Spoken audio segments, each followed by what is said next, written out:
Jack hadn't spoken to Emma in months when her name appeared on his phone late one Thursday evening. He smiled before answering. "Emma? Well, look who finally picks up," she said jokingly. Her voice still had that same calm warmth he remembered from New York.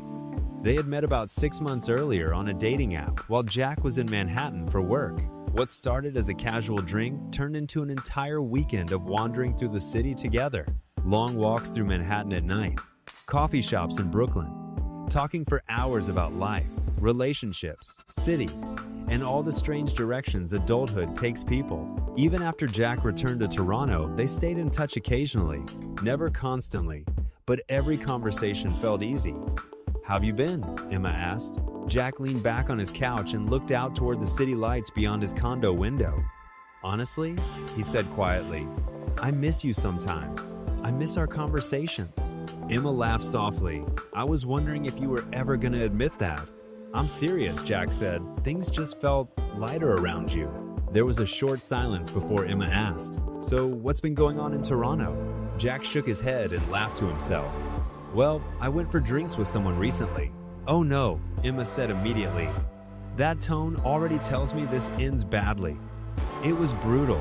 He told her about Cassie, how she spent almost the entire evening staring at her phone, how every attempt at conversation felt forced and awkward, how Jack eventually realized he was counting the minutes until he could leave. But the strange part came afterward.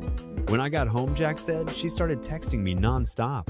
"What kind of texts?" "Angry ones, passive-aggressive, then just weird." Emma burst out laughing. "No, I'm serious. I barely even knew what to say." "You attract chaos, Jack. Maybe that's why I miss talking to you." The conversation drifted after that the way good conversations sometimes do. New York, Toronto, work, travel, random memories they both somehow still remembered. At one point, Emma said, "You know, I still haven't been to Toronto properly. You should change that." "Maybe I will." Jack smiled to himself. "You'd actually love it here in the summer. Patios everywhere. The city stays alive late. Are you inviting me?" "Maybe." Another silence settled in, but this one felt comfortable.